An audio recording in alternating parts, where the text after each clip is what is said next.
All right, everybody, let's get started. Good morning and Happy New Year. Welcome to the South Atlantic LCC's first Third Thursday Web Forum of 2015. I hope it's been off to a great start for everyone so far. I'm Hillary Morris. I think I probably know most of you, but I work on Blueprint user support and communications for your cooperative. Many of you are already familiar with how these calls usually work, but for anyone who might be joining us for the first time, your cooperative hosts a web forum on the third Thursday of each month, as the name implies, featuring a key presenter discussing current and ongoing work throughout the cooperative. We usually alternate an internal update by staff on the latest and greatest with the blueprint indicators with a funded project presenter, and that's what Jen's going to be bringing us today. So it takes place the third Thursday of every month at 10 a.m., and it's a great opportunity for folks to ask questions and provide input to help guide the future of your cooperative. So each forum has about the same agenda. We'll first introduce the presenter, who will talk for about 40 minutes, and then following the presentation, there'll be plenty of time to ask questions about the presentation. And we'll follow up with updates from your cooperative staff, followed by an open discussion where anyone can ask questions about what we're up to at the LCC. So before we get into the heart of the webinar, it sounds like most folks have already muted themselves, but I will put the conference in silent mode. So if you have any questions, you're welcome to type them directly into the chat box, and I'll monitor and share those, or just hold them until after the presentation. And then if you want to speak, just press *6 to unmute yourself, and everyone will be able to hear you. So before I mute everybody, are any immediate questions, comments, or concerns?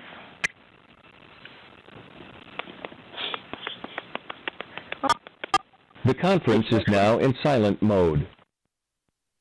So on the line from your cooperative staff, we have Rua, Amy, Brad, and me. So presenting today will be Dr. Jennifer Costanza, who's a postdoctoral associate with the NC State University Biodiversity and Spatial Information Center. So I'm going to pass presenter power over to you, Jennifer.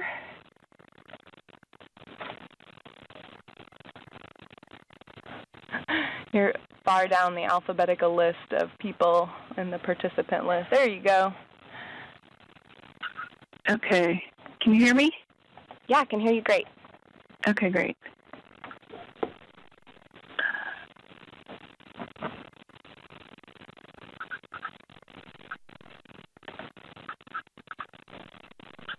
Okay. Can you see my screen? Let's see. I'm not seeing it this time. Oh, there. Can you see it now? There you are. Yep. Okay. Okay. Thanks a lot. Yeah, I'm going to be speaking about climate change vulnerability assessment that we've done for some ecosystems in the Southeast and Caribbean. And this was work funded mostly from the Southeast Climate Science Center, which is located at NC State, but it's a Department of Interior center. And so before I get started talking about what we did do, I'll just briefly talk about why vulnerability assessments are important and how they fit in with conservation. Basically, they're an important part of climate adaptation planning. And in the U.S. Fish and Wildlife Service's 2010 climate change strategy, one of the objectives was to develop expertise in and conduct adaptation planning for key species and habitats. So adaptation planning is an important strategy for climate change. And then in 2012, the National Fish, Wildlife, and Plant Climate Adaptation Strategy stated that vulnerability assessments are important for management planning and decision-making under uncertainty when planning for adaptation. And so it's one of the vulnerability assessments are one of the steps in facilitating resistance and resilience of ecosystems to climate change and planning for adaptation. And that was stated again in another document, this pretty helpful document by Glick et al. In 2011 called Scanning the Conservation Horizon, kind of laid out what a vulnerability assessment was and how to do one and how they fit in with conservation under climate change. And so here's a figure from GLIC, that same document, kind of laying out how vulnerability assessments fit in into sort of a management and conservation plan. And this might look sort of similar to adaptive management. It's kind of this rotating kind of stepwise process that kind of feeds into itself. But, here we have step number one is to identify the targets, whether they be species or ecosystems. And then the second step is to assess vulnerability to climate change. And so they lay out in this GLIC document kind of the three components of vulnerability assessment, which have been used by many others as well, but those are the sensitivity, exposure, and adaptive capacity, and I'll go into those a little bit more.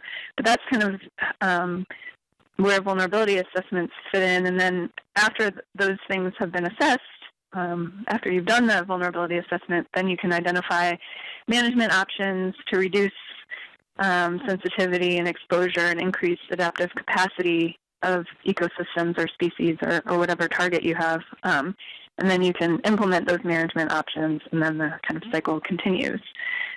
So a little bit about those three components of vulnerability, the sensitivity, exposure, and adaptive capacity. Sensitivity and exposure, in a lot of literature, and at least as outlined in this GLIC document as well, kind of fit into the impact of climate and climate change on a species or a ecosystem. So sensitivity is sort of a function of the inherent characteristics of, in this case, in the work I'm presenting today, the characteristics of the ecosystem. So the climate factors the ecosystem depends on, either directly, maybe temperature has a big influence on the distribution of the ecosystem, or indirectly, maybe things like temperature and precipitation affect disturbance regimes. And then exposure deals with how those climate factors might change in the future. And then adaptive capacity is slightly different. It's the degree to which an ecosystem can adjust or absorb or respond to the changes that it's likely to see. So it depends on things like inherent characteristics of the ecosystem, maybe the species, how well those species can respond to changes, but also on things like management. So adaptive capacity is really all three of these components, but really adaptive capacity, more than the others, can be influenced by management. Changes in management can facilitate higher adaptive capacity and thus lower vulnerability. So this is kind of how a lot of folks have thought about climate change vulnerability and kind of the framework we used in this assessment as well. So our objective in this work was to assess climate change vulnerability for a set of ecosystems, both in the Southeast and the Caribbean. And so we did this in two phases. First, we selected 12 ecosystems, and we did a literature and GIS data synthesis on those three components of vulnerability. And I'll talk about each one of these phases in detail. But the second phase, we used a relatively newly developed tool or framework developed by NatureServe called the Habitat Climate Change Vulnerability Index, or HCCVI, for two of the 12 ecosystems that we assessed in phase one. And for our work, the study area was sort of a combination of the 6 LCCs in the Southeast and Caribbean, which you see with the kind of colored outlines in this figure, and also the CIAFWA member states. So in our ecosystem selection, we concentrated on picking ecosystems that had the majority of their distribution within sort of the overlap between these two things. So, for example, we didn't pick an ecosystem that only occurred in western Texas or sort of the northeast part of the Appalachian LCC. So we focused on kind of the core area of that you see here. And to select our ecosystems, we actually went through kind of an iterative process where we wanted to select ecosystems that we thought might have some characteristic that made them likely to be sensitive to climate change. So we looked at coastal or coastal plain ecoregion or ecosystems, wetland systems, maybe systems that occurred at high elevation, those that were endemic to sort of unique environments or geographically discrete conditions, what we were calling insular systems, insular environments, and also systems that had been rated by a fairly new rating system for ecosystems by the IUCN, those that were rated threatened under that framework. And then finally, so we developed a list, an initial list, and we got suggestions and feedback from LCC folks. Some of you may have provided that feedback, probably did provide feedback to us. So we got a list then of 55 potential ecosystems that we could assess, and our kind of scope of our project didn't allow us to assess vulnerability for all of them, unfortunately. So we had to we picked 12 of those, and we kind of picked them such that they more or less at random, kind of a modified random approach that allowed representation across the LCCs. So we had 2 ecosystems for each of the 6 LCCs that kind of had the main portion of their range or current extent in each of the 6 ecosystems. So 6 times 2 is 12, so we got 12 systems for that phase 1 that I mentioned earlier. And then phase 2, we picked 2 of them, which are in bold here, to do the phase 2 assessment. So talk about these systems in bold are the ones that I'm going to focus the talk on. The East Gulf Coastal Plain near Coast Pine Flatwoods, you'll see, has some of its range in the South Atlantic LCC and is very similar to some of the other longleaf pine and pine woodland systems in the South Atlantic. The Nashville Basin Limestone Glade and Woodland system is outside this the LCC, your LCC boundaries, but I think it does give a good kind of contrast in a way, and I wanted to talk about it anyway because we did do both phases of that for that system as well. But before I get into what we did, just before that, I wanted to say one other thing is that vulnerability assessments for species have become fairly common, I would say, lately. The picture on the left is a report done for Florida for species recently, and there have been other reports, other sort of assessments similar to that as part of a lot of states' wildlife action plans. And there have been many tools developed to conduct vulnerability assessments for species. This is on the right, a report on one of the tools or frameworks from the Forest Service. NatureServe has its own tool called the Climate Change Vulnerability Index, and that's a variation of that is what we're going to talk about, what I'm going to talk about for phase 2 of our project.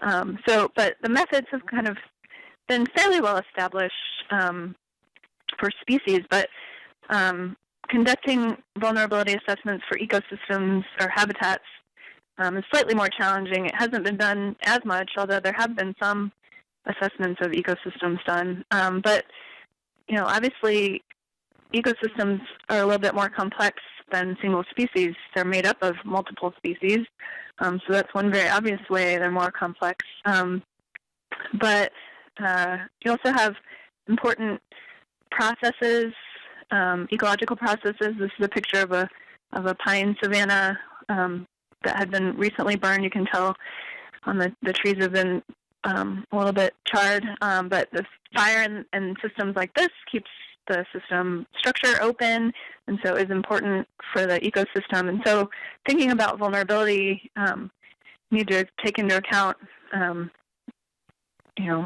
not only multiple species and their interactions, but also ecological processes. Here's another, this is a cedar glade, a limestone cedar glade on very thin soil. So some systems like this one not only occur on very specific sites, but also have unique hydrology, very thin soils, and species that are adapted to those conditions. So thinking about processes as well as species and everything else that makes up an ecosystem makes the assessments like this slightly challenging. Our approach to the assessment really focused on kind of thinking about the important sort of aspects of ecosystems, and when assessing vulnerability, we assumed that, in an ideal world, we wanted to look at vulnerability in terms of the dominant and important species and also the major ecological processes. We thought for conservation and adaptation planning and thinking about resilient ecosystems in the face of climate change, we assumed that would involve all dominant and important species intact and surviving, and all major ecological processes also intact. There are other things that we could also incorporate, but those are the things we chose to concentrate on for this assessment. So for the sensitivity and exposure components of vulnerability, we incorporated climate factors that affect the distribution of the ecosystem as a whole, important ecological processes, the dominant plant species, both their distribution and other aspects of their survival, and also plant and animal species of conservation importance. So we assess the sensitivity of those things to climate, and then the exposure as well. And then adaptive capacity, we focused on non-climate stressors, ecosystem function, connectivity, environmental or topographic complexity, assuming that systems that occurred over a range of conditions or in more complex conditions might have different adaptive capacity than others. And we looked at the protection status of systems and their management needs and histories as well, kind of the threats to management as well. And so, we assessed the three components of vulnerability, and we combined literature and GIS data to do that. So we kind of have we have some numeric or GIS kind of based analysis, but we also have a narrative about each ecosystem, about each of the 12 ecosystems. And then at the end, we took all the information for each species and developed a vulnerability rating that was very qualitative and relative to the other systems that we were assessing. It's kind of based on the synthesis of what we found. So the GIS data that we used for this phase 1 analysis also fit into the three components of vulnerability. For sensitivity, we assessed, and the way we did this for all of the data is we used the current land cover map. So each of the ecosystems occurs in the current gap land cover. we took the current extent of the ecosystem and we kind of extracted the pixels where those systems were mapped, and then looked at how these metrics looked across that area. So for each ecosystem, we assessed, we looked at the world recent climate data. We looked at seasonal max and min temperature and total precipitation. So recent climate metrics to look at where the system occurred in terms of climate space currently or recently.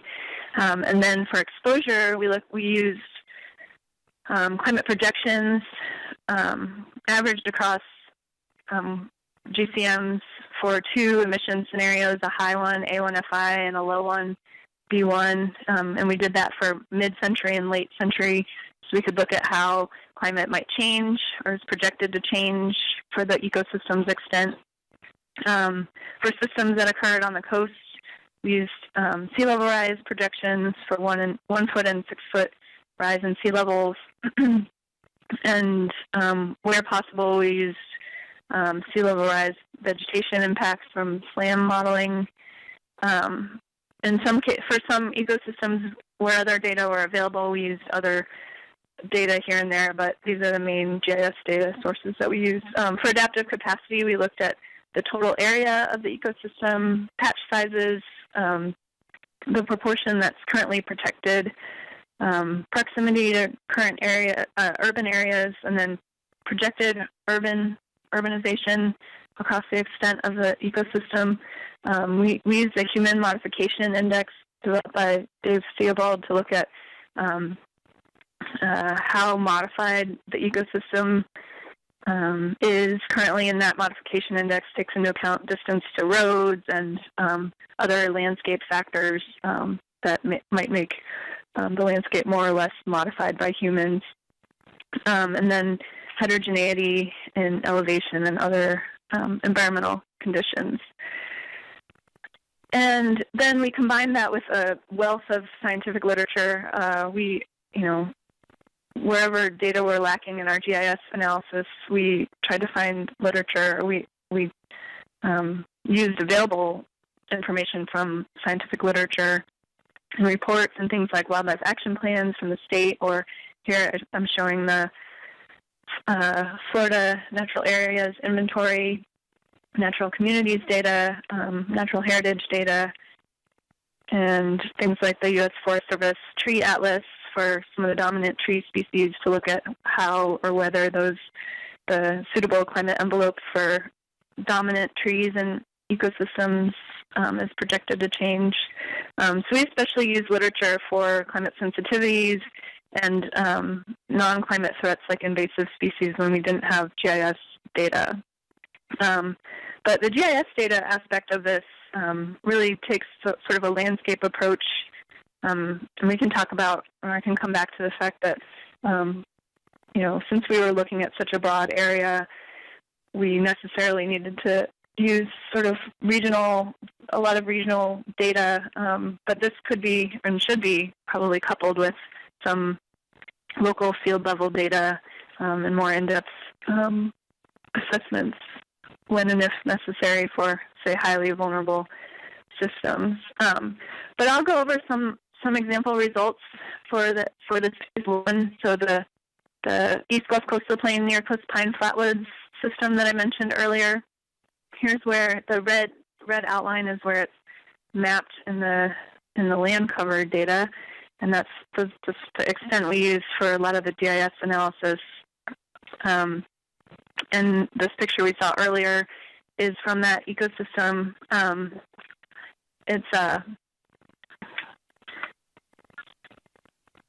It's dominated by mostly longleaf pine trees and sometimes by slash pine. And the soils can have a range of moisture conditions, but this system, a lot of it occurs on more mesic sites where the soil is more saturated and inundated with water after heavy rains. And even where sites are wet, fires are naturally pretty frequent. A lot of you are probably very familiar with these types of systems. Fires every 1 to 3 years. Like I said, even on wet sites. And on more fire-prone sites, longleaf pine is more common, and slash pine may be there on less fire-prone sites, on wetter sites maybe, or sites that haven't been burned as often. The understory can range from sort of grass-dominated flora, like you see here, where it's been frequently burned, to can have a more of a dense, shrubby understory on fire-suppressed sites. And when it's frequently burned, you can have a rich diversity of herbaceous species, and threatened and endangered herbaceous species and wildlife species are found in this system. A lot of species also that are adapted to the wet sites. Salamander, flatwood salamander is one. There are some other salamanders that are important in this species. And let's see, I guess that's the main gist of it. So for sensitivity, like I said, we looked at the current kind of climate conditions or recent climate conditions, and here are two graphs of the maximum temperatures recently and the minimum temperatures. So you can see kind of the average and the range of those in the recent years. Like most places in the southeast, the summer is hotter than other seasons, not surprising. We did this for precipitation as well. In this system, summer precip is a little bit higher than other seasons, but it's pretty high all year round. But according to some of the literature, also the dominant species, longleaf pine, slash pine, and wiregrass have fairly low sensitivities in terms of their extents. They extend, across a broader range than just the system, so they're not very sensitive to climate or other sort of local environmental conditions within the range of the system. Meaning that if climate changed a little bit, they could probably still occur here, or would be able to occur. But fires and hurricanes are pretty important and are sensitive to climate.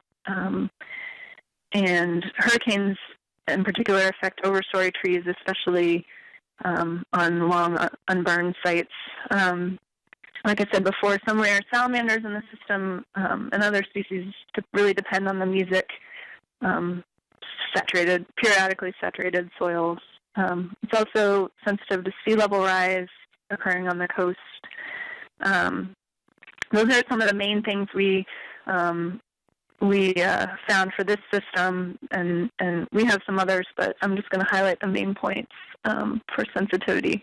For exposure, this is the result of the climate projections that we did for the system.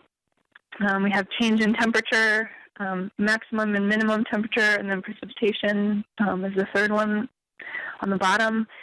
Here we have for each season, we have 4 sort of dots and lines, sets of dots and lines. The grays are the mid-century projections, and the black are the end of century, and then the solid and dashed are the 2 emission scenarios. So the A1FI is the solid, which is the high emission scenario, and the B1 is a low emission scenario. So, and for all of these, we're showing change. So change in temperature at the top, change in max temperature. So this is change from recent.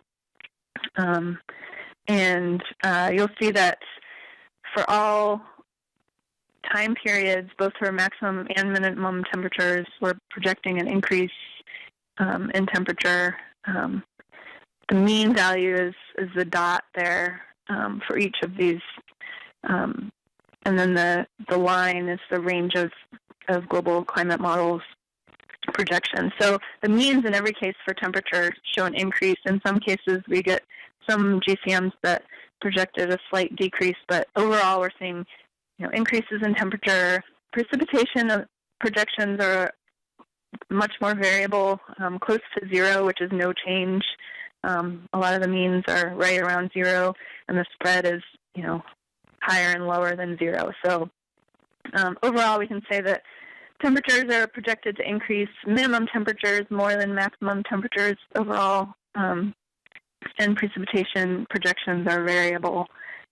We also looked at the variability the change in variability of temperature and precipitation, which gets a little bit harder to think about maybe, but essentially in all cases we see no clear picture necessarily about how, if temperature or precipitation will become more variable in the future. Precipitation, the graph on the bottom here, all of the means, all of those dots are above 1, meaning maybe more variability in precipitation, but again, the spread is spanning 1 there, meaning could be higher, could be lower. So beyond the climate analysis that we did, some of the other takeaways for this ecosystem, basically the increase in temperature and sort of whether or not, no matter what, if precipitation increases or decreases, conditions could become hotter and drier because of increased evapotranspiration, potentially from hotter or warmer temperatures in the future. So that could result in the water table maybe becoming lower, especially during dry periods, and that was also from literature that we found. Could also result in more wildfires if we have hotter and drier conditions, but there's a lot of uncertainty and debate about this in the literature and recent studies, which I can refer you to. We looked at sea level rise projections and SLAM data, which covered a portion of the extent of this system, and found that between 1% and 8% might be directly inundated by sea level rise, according to projections, and 2 or 3% could change vegetation type. So those numbers sound pretty low. And it's probably likely because a lot of some of the system occurs very close to the coast, but some occurs relatively inland. Hurricane intensity is projected to increase, I think, in the southeast in general. And that could obviously lead to more overstory tree mortality, especially, again, on older unburned sites. According to the U.S. Forest Service Tree Atlas, longleaf and slash pine, their suitable climate envelope projections show no change in importance over the extent of this system. So those are some of the exposure concerns. In terms of adaptive capacity, non-climate threats and non-climate aspects of the ecosystem that could make them more or less capable of adapting to climate change. Recent fire suppression is a major threat that's led to changes in vegetation structure and impacts to species. Recently, according to the land cover maps, the system has a pretty low patch size relative to all other systems we looked at in the southeast. And it occurs fairly close to development, pretty close to urban areas and its extent, which, for one thing, places constraints on management, like fire management, but also means that, according to recent urbanization projections, 6% is projected to be developed, so another 6% of the current extent of the ecosystem is projected to be developed by the mid-century and 12% by 2100. Also, invasive species are problems, like Kogan grass is one. Some sort of pluses in terms of adaptive capacity. Many of the species, at least the dominant species, and even some of the more rare species, do occur in other adjacent systems. So potentially their potential for adaptation might be higher because sort of their habitat might be more connected, or there might be favorable conditions for them in other systems. And also, this system has the highest degree of protection, highest proportion protection of any of the systems we looked at. It's over 50%. So if you look on this graph showing the protection at about 50% for this system occurs in protected areas, and just compared with the amount that's projected to be developed, while those development numbers are high compared with the area in protection, so that's a pretty good picture in terms of adaptive capacity. So we synthesize these into, again, a qualitative vulnerability rating, and we call this moderate vulnerability because it has some sensitivity and exposure to changes in climate, especially in terms of their effects on disturbance and hydrology. But it has pretty high adaptive capacity, and at least relative to the other systems we assessed, being in high degree in protected areas, which have potential for management and can be directly affected by management strategies for adaptation. So that was the pine flatwood system. I'm going to brief a little bit more quickly, show you the results, some of our results for the Nashville Basin limestone glade and woodland system. And that system has a much more restricted extent here, or range. This is the total range, and it really occurs on fairly local, fairly small patches, local environmental conditions. Here's a picture from a limestone glade and woodland in Tennessee near Murfreesboro. It occurs on limestone soils. It's kind of a combination of sort of more rocky outcrops and grasslands and wet washes and seeps, but also shrublands and woodlands. Kind of, you can see those sort of on the fringes. Those are dominated by eastern red cedar and also some oak species like chinkapin oak, white ash, and shagbark hickory. And the rock outcrops and sort of grassy herbaceous areas are the ones that are, those are called glades, and then the rest would be the woodlands. And there's a lot of debate about what factors or environmental conditions and factors that maintain this ecological system, but there's pretty unique hydrologic conditions and soil moisture and very shallow soil depth, along with disturbance and maybe some fire and grazing that control the communities and vegetation structure. It also has a large number of endemic herbaceous plants, especially in these open glades. So again, this is a little more quick than the other system. I'm just going to quickly say that for sensitivity, we again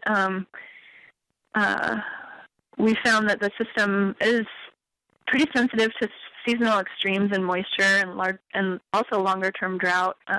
Often droughts occur in the late summer and fall. So many plant species are adapted to tolerate not only the drought stress, but also the shallow soils that are found in the system.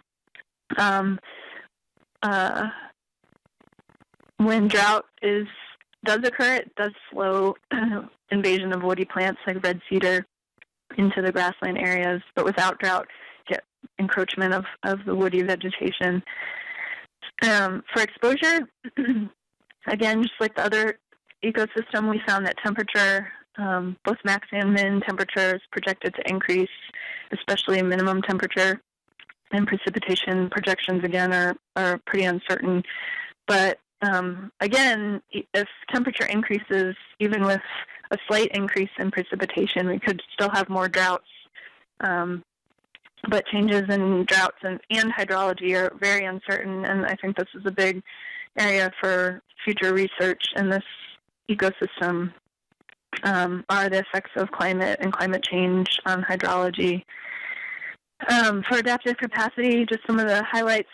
The biggest thing is that the system has very limited geographic distribution and is restricted to these unique edaphic conditions, and does occur almost exclusively in the Nashville and Murfreesboro areas in Tennessee. So conversion to development especially is a huge issue for the system. So for all those reasons, kind of mostly the limited adaptive capacity and limited range, but also the potential for changes to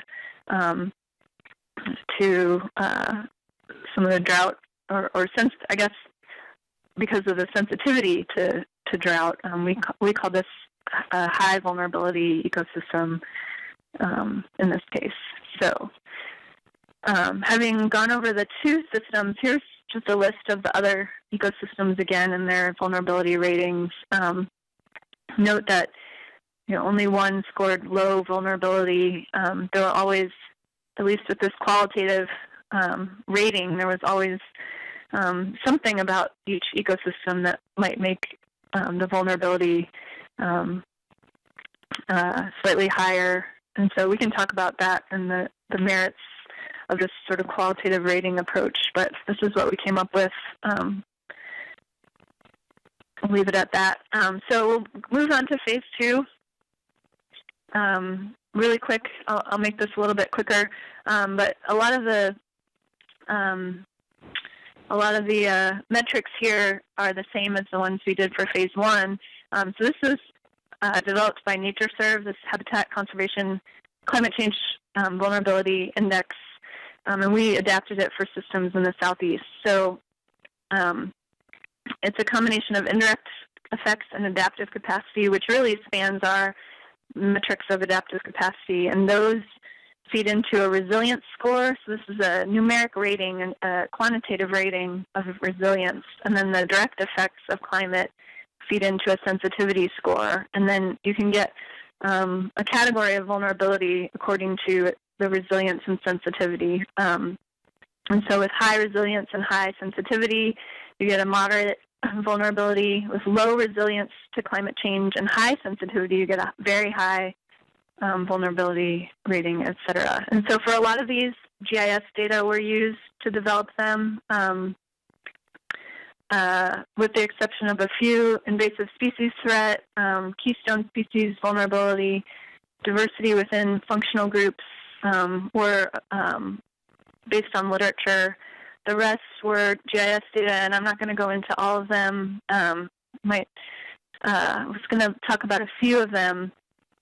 Let's see, the dynamic process alteration, the dynamic process forecast, and then the climate stress index and envelope shift index. So pretty quickly, so again, we did this for 2 ecosystems for 2 time periods, and for each of the time periods, we have a minimum and maximum climate change vulnerability. So we have 4 scores basically for each ecosystem. So for a couple of the indices that go into this, or a couple of the metrics that go into this HCCVI, the dynamic process alteration and dynamic process forecast rely on conditions modeled by the Land Fire Project, which is a government project, federal project. Basically, for each ecosystem, that it delineates some states and transitions. And so for this longleaf pine ecosystem, you can have early succession, mid-succession, and late succession with an open and closed canopy with transitions like fires between them. And I'm not going to go into all of this, but Land Fire developed these models to represent pre-European settlement conditions, or supposed pre-European settlement conditions. And so when you run the model, you can get a distribution of these state classes on a pre-settlement landscape, with frequent fires, et cetera. And so the light blue shows the pre-settlement distribution of these 5 state classes. Notice the open canopy has a fairly high proportion. This is a proportion of longleaf. And then we can compare them to current mapped conditions in the dark blue. So notice that mid-closed canopy condition in this case in current conditions has a lot more than pre-settlement. And then so for the dynamic process alteration index and the dynamic process forecast index in this HCCVI, it's just a comparison. The alteration is current conditions, so compare current to pre-settlement, and then the forecast is a future projection of conditions. So what's the forecasted change in composition over the landscape? And so for these here, we won't go too much into the numbers and to how this was done, but we did that for the two systems. And so we get current conditions, which is alteration, which all of these numbers are the same for all four of the time periods, and the min and max because they represent true current conditions. And so remember that low values in this case mean low resilience. And then, so the Nashville Basin system had lower resilience than the Pine Flatwoods system. Currently, the forecast under different climate emission scenarios is the second column here, and lower values, again, for this forecast mean higher sensitivity to climate change in the future. And so, again, the Nashville Basin system had higher sensitivities overall, and especially in the late century. The climate stress index portion of the HCCVI, just really quick, we calculated the degree to which climate variables will change in the future. And we compared climate projections to current data or recent data. So we had monthly minimum and maximum temperature and precipitation, so 36 variables for any given pixel on the landscape climate data pixel. And so we looked at the climate data pixels overlapping the range of each ecosystem and asked if the projected values exceed the recent mean value plus or minus 2 standard deviations. So here's an example for the East Gulf Coastal Plain, near Coast Pine Flatwoods, and on the top are the B1 or low emission scenarios at mid-century and end of century, and then toward the bottom is the higher emission scenarios. So you can see with the higher emission scenarios, the reds here are more stress or more variables exceeding the recent means. So again, the higher emission scenarios have more of those variables exceeding the means, especially at the end of the century for this system. And here's the same data for the Nashville Basin limestone glade and woodland. Again, the reds are more variables exceeding the mean, recent mean, so more projected change in climate, basically. And we can combine those into, or calculate an index, basically a proportion of cells within each ecosystem's range that the value of the number of variables that exceed the recent mean, and average that across the range to get these numbers. And I won't talk too much about those, but again, the Nashville Basin had slightly higher sensitivity here. And then finally, the envelope shift index. We did some climate envelope modeling. Actually, Matt Rubino with the co-op unit at NC State did some Maxent modeling, basically defined the current climate envelope using the current locations of the ecosystem, and then projected where the envelope would occur in the future. And we averaged the projected suitability for the ecosystem's current extent to look at how much change the current extent would experience in terms of the climate envelope in the future. So for mid-century, the observed climate envelope is sort of the upper left quadrant here. And then you can see under the emission scenarios how that changes, the A1FI being the highest emissions.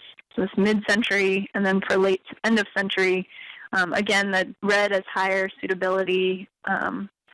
So we averaged the suitability scores across the system, and we didn't actually end up doing this for the Nashville Basin system because I think, we tried, but the results we were getting were a little bit funky. I think the restricted range just wasn't suited for the Maxent modeling.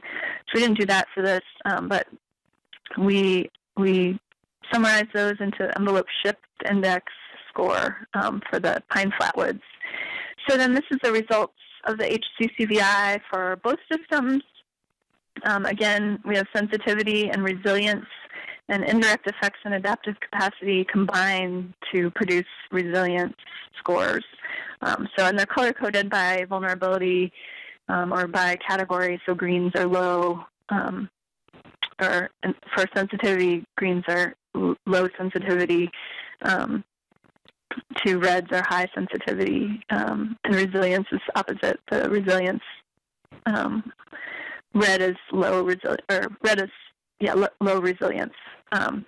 So we get a vulnerability score, which is based on these numeric ratings. So you can see that the pine flatwood system, in general, has lower vulnerability than, and sort of moderate than the Nashville Basin system, which by the end of century has pretty high vulnerability. If we sort of graph those scores, and we can look at them graphically, the reds here are the pine flatwood system, and the blues are the Nashville Basin system, and then in each case the lighter colors are the min and max for mid-century, and then the darker colors are for late century. So you can see how those shift. For example, the Nashville or the pine flatwoods starts off being low to moderate for mid-century, and then goes maybe even close to high vulnerability, and the Nashville Basin system even goes into the very high vulnerability category.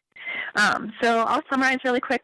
I know I don't have a lot of time, so we'll go through this quickly, but we did this two ways. We got pretty similar results for the two systems, sort of a moderate and a high vulnerability. I think that the phase one approach was able to incorporate a wider variety of information and more nuanced assessment. We have a several-page narrative for each system, whereas the phase two approach did produce quantitative scores, which is really interesting and helpful to visualize graphically. And we can compare them to one another much more easily than the phase one assessments. But I would recommend kind of a combination of these two approaches, maybe combined with a sort of phase three approach for those that have been identified as high vulnerabilities, with more local field data and much more detail. In general, I think both assessments need to do things like incorporate species interactions and feedbacks, interactions among vulnerability components, like the effect of climate sensitivity on adaptive capacity and vice versa, isn't really in here. And we can talk more about some of the other things that these approaches might incorporate. And then in general, when doing things like assessing vulnerability, it is very critical to think about things like the fact that individual species have different responses to climate change. So it's really difficult to assess ecosystems, and also thinking about what the desired future condition of an ecosystem is, whether assessing vulnerability of ecosystems maybe even makes sense, because we know that in the past and likely in the future, systems probably won't look like they do today in terms of the species assemblages. And so what does that mean for assessing vulnerability, and then for conservation needs to be addressed. And we identified some research needs in terms of impacts to hydrology and disturbance regimes, but I'll leave that at that. So thank you very much. My collaborators are listed there, and this was again funded by the Southeast Climate Science Center. And that's it. Thanks a lot. Thanks, Jen. I did get one quick question from the chat box. John Faustini was wondering how protection was defined for coastal plain and near coast pine flatwoods ecosystem. Oh, yeah. Protection, we use the U.S. GAP Protected Areas database. So this was a GIS metric also. So just looking at the proportion of the ecosystem that was mapped as occurring in one of the protected areas in those data. Okay, great. We might have time for one more super fast question if anyone wants to jump in for Jen.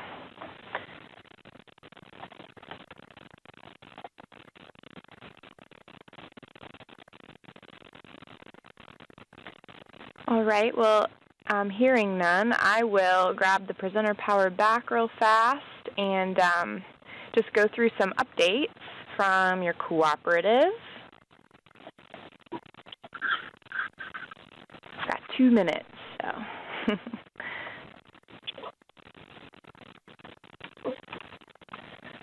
One thing I wanted to mention quickly is that we do have a new simple viewer for the blueprint up and available. This is just an easy, quick way to explore the blueprint in some landscape scale context for the issues and the areas that you're interested in. So I'd encourage you to check that out. And as always, if you want help using it or want to provide feedback, you can contact me or Louise. There's still availability at all of our Blueprint 2.0 workshops. There are 2 workshops in each of these 4 locations, and here attendees will be weighing different strategies for how you want your cooperative to respond to future threats like sea level rise and urbanization. Do we want to confront them? Do we want to flee?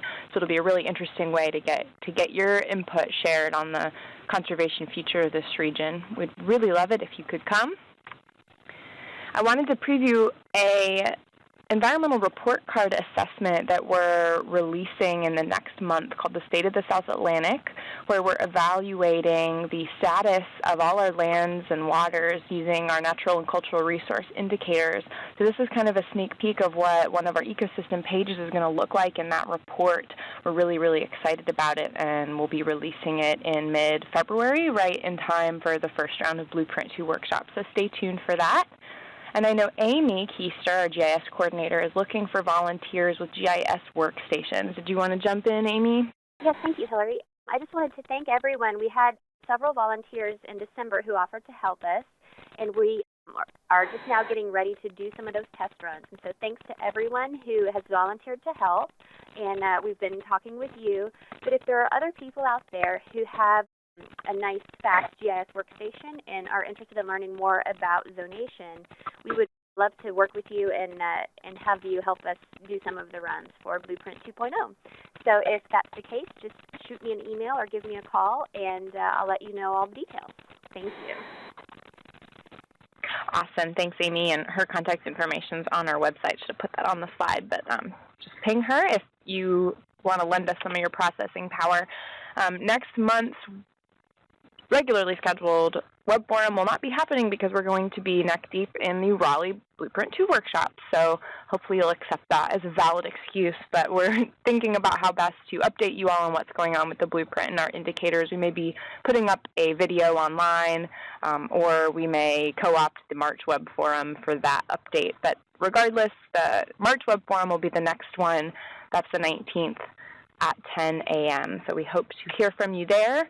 As always, lots of ways to get in touch and get involved with your cooperative. Talk to your steering committee rep, join the website so you can get the newsletter, talk to one of your staff members. We'd love to hear from you. So thanks so much for joining us. I'm happy to stick around if anyone has any questions for me or anyone else on the staff.